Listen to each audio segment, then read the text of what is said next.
Je vais crier, mais c'est le soir, c'est la nuit. Il est quelle heure? Vous ne croirez jamais, il est 2 h du matin. Pourtant, j'ai la pêche. Parce que je suis une personne de nuit, forcément. Et puis, je me suis dit, faudrait que je vous parle enfin de mon premier gourmand.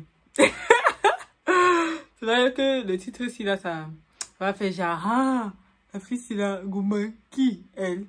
Bah oui. Qu'est-ce que tu croyais que j'étais extraterrestre? Ouais, je vais vous parler de mon premier gourmand et je sais pas si on peut vraiment appeler ça gourmand. Mais c'est assez compliqué.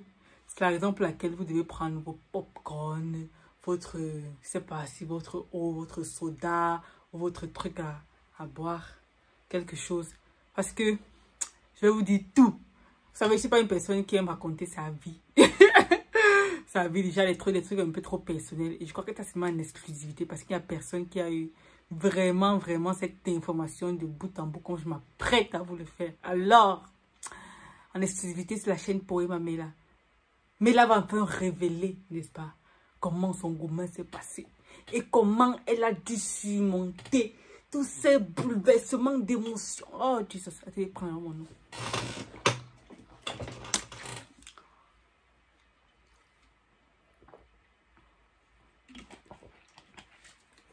C'est du lot. Hein? J'ai dit que c'est du lot. Ils n'ont pas écrit c'est bon, c'est ça. Je que c'est pas la même chose. Bref. Les amis, est-ce qu'on est prêt? Tout de suite après le générique, on balance la sauce.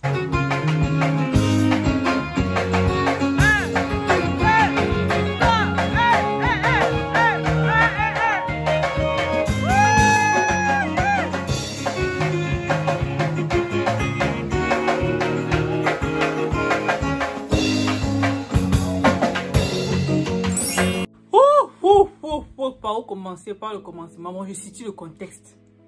Vous savez, comment vous dire, comment vous expliquer la personne? Je ne sais pas si je vais dire que j'étais avant que tout ça se passe, oui.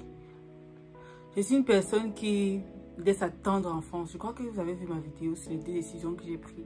Sinon, vous allez être plus éclairé sur la personne que je suis dans cette vidéo là. Je crois que je mettrai peut-être le lien en description. N'oubliez pas d'aller le regarder s'il vous plaît. Je situe le contexte de manière grosso modo pour vous dire, je suis une personne quand on dit que le cœur est froid.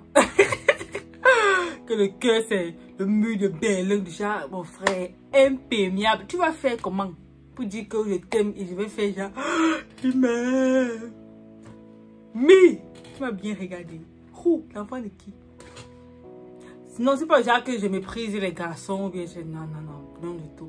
Simplement, je me disais que je n'ai pas besoin d'avoir un petit copain et tout ça parce que pour moi, c'est une grosse perte, une grosse perte de temps. Il va m'apporter quoi exactement? Like, je vais dire, ok, mon petit copain. Tout le temps que vous allez prendre, vous dire je t'aime, non, décroche, ouais, c'est raccroche, c'est toi qui raccroche et tout ça.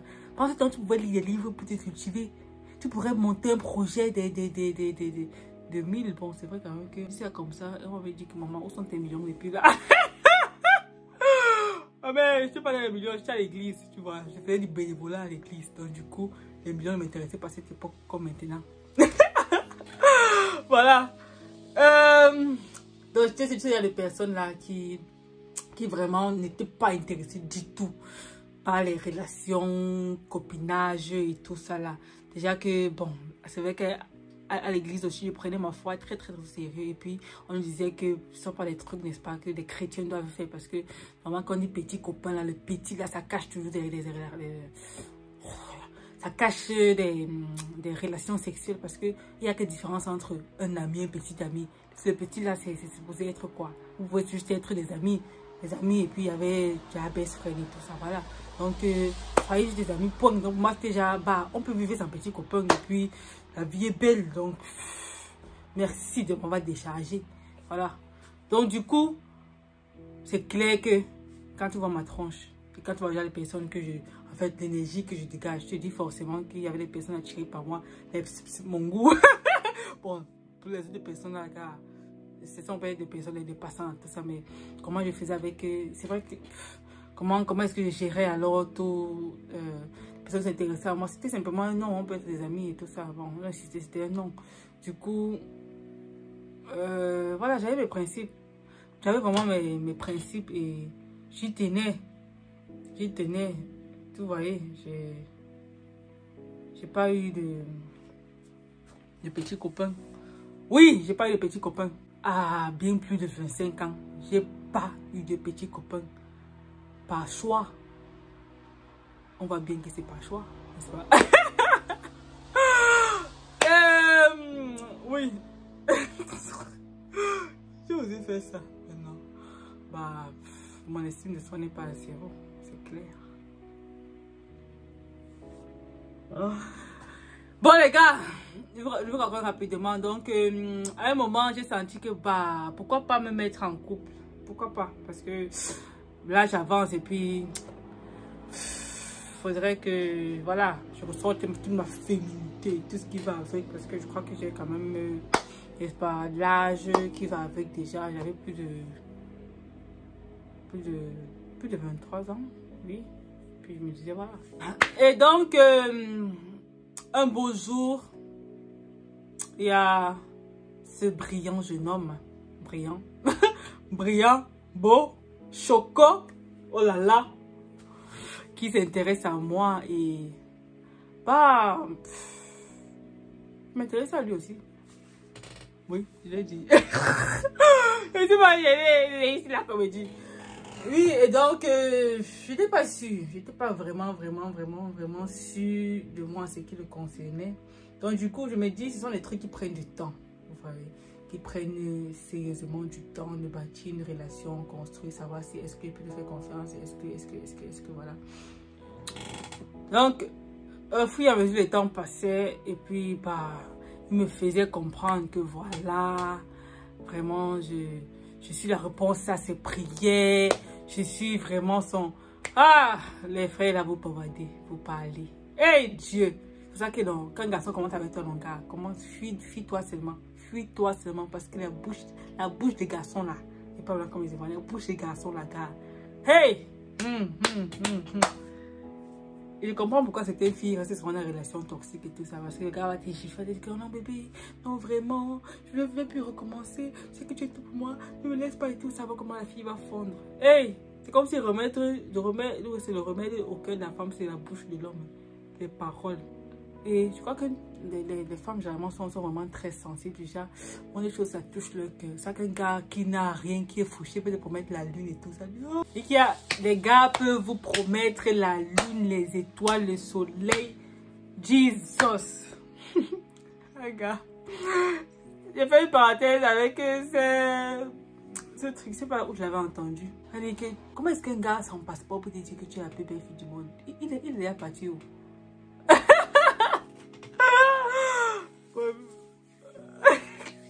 C'est sadique, n'est-ce pas? Oui, c'est assez sadique. Ça, c'est une vraie coche. Une vraie balle. Ça, c'est encore coupé, désolé. Il faut qu'il fasse rapidement. Ça songe à se couper encore. Bon, pour en revenir à notre sujet, je parlais de ce frère. J'ai dit au départ qu'il était un frère choco. C'était un frère bien ayant la crainte de Dieu, vraiment classe, gentleman. Et voilà. Mais vous voyez, ce n'est pas tous les frères beaux, choco, crainte de Dieu, classe, gentleman qui vous correspondent forcément. Donc, en tant que femme, tu dois prendre le temps, n'est-ce pas, voilà, de regarder tes critères. Est-ce que ça correspond déjà? C'est cliché des critères. Mais bon, les critères objectifs sont déjà pas objectifs. On dit quoi? Incontournables. Oui, les critères incontournables, pour moi, un truc fondamental, c'est déjà avoir, n'est-ce pas, la crainte de Dieu. Et quand on dit crainte dans le langage chrétien, c'est pas la peur, n'est-ce pas? C'est vraiment, est-ce que Dieu c'est le number one dans ta vie? Est-ce que Dieu c'est le number one? Ce n'est pas le number one dans ta vie, si pour toi c'est quelque chose d'accessoire, on n'a rien à faire ensemble parce que vraiment tu vas contaminer nos enfants. Pour moi, il fallait prendre le temps, n'est-ce pas, de vraiment examiner tout ça. Parce que c'est le crible de ma foi. est-ce que c'est lui? Est-ce que, voilà, est-ce qu'il fallait que je poursuive cette relation? Vous voyez, en tant que chrétienne, nous sommes toujours dans la prière parce que, sachant que la décision d'être en couple avec quelqu'un, c'est, je vais dire, parce que on ne se met pas en couple, se mettre en couple, on se met en couple avec, je vais dire quoi, des objectifs, genre, on sait que ça va aboutir à quelque chose de grandiose. Est-ce que je peux faire ma vie avec cette personne-là? Parce que, voilà, voilà, on se pose énormément de questions. Vous voyez, dans mon temps de réflexion, je me disais toujours, je lui disais toujours à lui, on va l'appeler Kirk. Appelons le Kirk. Je disais toujours Kirk, je ne sais pas pour combien de temps tu es dans ma vie, mais vraiment, que Dieu nous éclaire. Dans tout ça, je ne sais pas. Peut-être quelque chose me disait peut-être que voilà, ça ne devait pas fonctionner. Je ne sais pas trop, mais voilà, au fur et à mesure, je vous ai dit qu'il m'avait écrit une chanson. Oh, Jesus. Quand on parle de cases cochées, il y avait mes soeurs ici, là, qui vont se rappeler ça. Je ne sais pas pourquoi il parle toujours de cette chanson lorsque je mentionne ce groupe. Il parle toujours de cette chanson, C'est un artiste, c'est pas comme s'il est, il est toujours parmi nous, voilà, mais bon, à distance, quoi. C'était une personne bien, c'est pas... Pourquoi? Bon, la question qui se pose généralement, c'est qu'est-ce qui s'est passé? Pourquoi est-ce que la relation n'a pas évolué? Parce qu'il faudrait qu'on se dise que ça s'est passé juste en 6 mois. Et je ne lui avais pas dit oui, déjà un oui catégorique, vous voyez. Mais j'étais encore dans la période d'examen parce que, comme vous le savez, moi, j'aime pas me précipiter dans la vie. J'aime vraiment prendre le temps mollo. Et puis on dit love waits. Love is patient, ok? Let's be patient. Il n'y a pas de feu. Let's go slowly and cautiously and consciously, ok? Bref, je me suis rendu compte bien après que voilà, apparemment, parce que je dis apparemment parce que jusqu'aujourd'hui, j'ai pas, il n'y a pas vraiment eu de véritable closure, dans le sens de, voilà, je ne te parle plus, on ne se parle plus, tout ça. C'est vrai que, je vais vous avouer que pendant la relation, justement, il y avait des moments où j'ai dit même relation, c'était pas vraiment relation, vous voyez à quel point c'est compliqué. On dit tout à l'heure que c'est compliqué. On ne peut pas vraiment terme ça une relation amoureuse. Parce que de son côté, il était intéressé par moi, il me l'avait manifesté, mais de mon côté, je n'avais pas réciproqué de manière péremptoire. Parce que j'étais encore en train de prendre des élans. Déjà, parce que pour moi, c'était pas déjà que je vais badiner avec mon cœur. Déjà, mon cœur, c'est pas un ballon de foot. On va booster, ça va booter, j'arrive sur le être en train de pleurer. Oh, non. J'ai pas le temps, la tête. Moi, je sais que c'est un one shot. Un coup. Et puis, on va. Donc, pour moi, je prenais tout mon temps et tout le backup spirituel qu'il y a avec. Vous voyez. Sauf que, voilà. Donc, à un moment, quand je sentais que qu'il y avait un peu trop de précipitation, il me fallait avoir des idées claires là-dessus. Tu vois. Je me retirais souvent. Je crois qu'il avait peut-être fait un mois, j'avais pris un recul d'1 mois. Parce qu'à un moment, on se parlait presque chaque jour. L'amour se réveille, en fait, comme le dit ce verset, souvent qui n'est pas pris dans son contexte. Bref, ne réveille pas l'amour avant qu'elle ne le veuille et tout ça. C'est un truc qui se provoque, comme l'expliquait aussi K.S. Blum. Ça se provoque, en fait.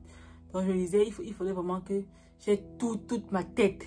Parce que j'entendais dire que vraiment, souvent, ça te chamboule la tête, tu sais pas. Moi, je veux garder mon sang-froid. Je veux, parce que je suis une fille qui aime avoir le contrôle. Peut-être c'est ça mon problème. Bref, après tout ce qui s'est passé, j'ai vraiment compris. J'ai appris beaucoup de choses. Beaucoup de choses. Je crois que je vais en parler au cours de cette vidéo aussi. C'est vraiment ce qui s'est passé et voilà, je prenais peut-être des pauses comme ça, des pauses sans peut-être dire à l'autre, voilà, je pouvais prendre une pause. Non, souvent je disais, mais il y a des fois que j'étais en train de... Voilà, c'est compliqué, même que c'était à distance, oui. It was a distant relationship, ok. Et vous savez, tout ce qu'on raconte, c'est distant relationship. Bref, c'était pas relationship même. Dieu. fait. C'est moi qui complique un truc qui n'est pas compliqué. Dans ma tête, c'est un peu...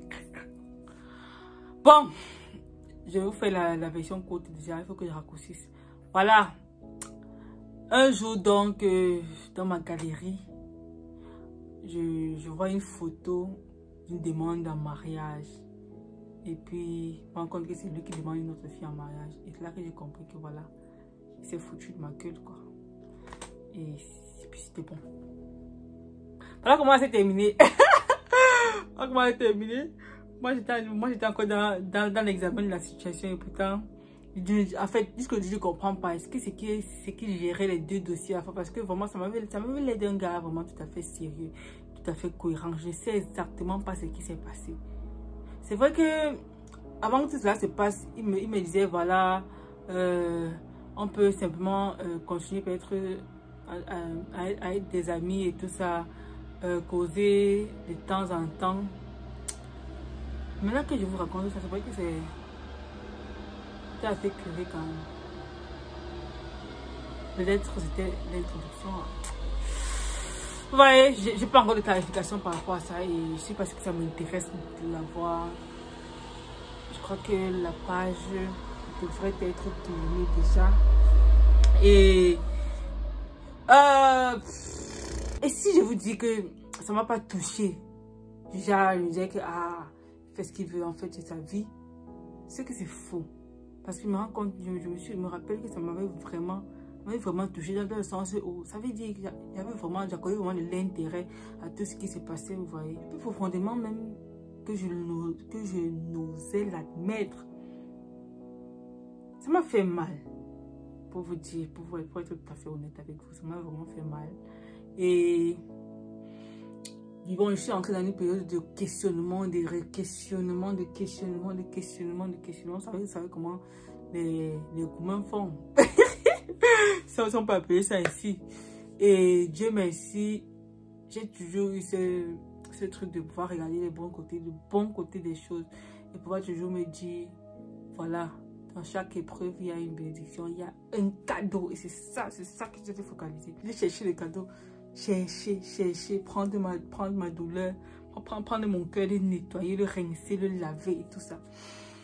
C'était un moment assez dur, je vous l'admets, c'était assez dur et je me suis redécouverte en tant que personne. J'étais en train de me demander qu'est-ce qui n'a pas marché, c'était moi le problème et tout ça. Je me suis rendu compte que j'avais des problèmes, hein. J'avais des problèmes, les gars. Pour vous dire, j'avais des problèmes. J'avais des problèmes dans ma perception, mes idées reçues, ma conception, le fait que j'ai toujours été une éternelle braquée, une éternelle froide de cœur. Ça avait de l'impact, tout ça, hein. J'avais des soucis, hein, des soucis. Par la grâce de Dieu, je suis entrée dans une cure, j'ai écouté. Parce qu'avant ça, en fait, je m'intéressais toujours aux relations, je me suis toujours intéressée aux relations humaines. Aussi loin que je m'en souviens, je me suis toujours intéressée à savoir, voilà, comment ça fonctionne, et tout ça, et tout. Mais là, je me suis rendu compte que j'avais même pas commencé. Il me fallait m'éduquer. Ah! J'ai dit que maman, Jesus merci. J'ai compris que c'était ça le cadeau en fait. Je n'étais pas prête. Je n'étais pas prête, je ne comprenais pas ce qui s'est passé. Il me fallait aller en profondeur dans cette histoire. Oh là!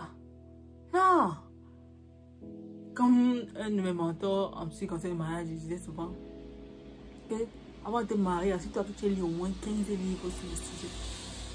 Car tout ce que j'ai cherché sur le sujet, je pense que il y a des centaines de livres. Hein? Like, seriously. Ça m'a vraiment poussé au travail. En cette période-là, justement, il y avait des personnes qui me parlaient. En fait, je demandais, je me renseignais comment est-ce qu'on gère une blessure émotionnelle, comment est-ce qu'on essaie de m'expliquer tout ça. Voilà. Finalement, par la grâce de Dieu,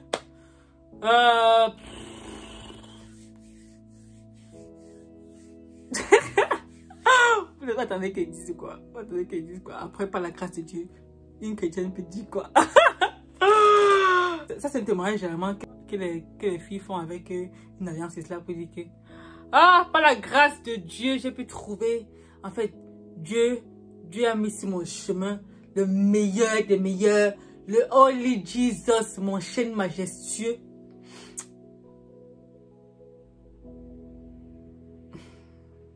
Coupé. Pour l'instant, le plus important, c'est la santé. L'éternel est mon berger, je ne manquerai de rien.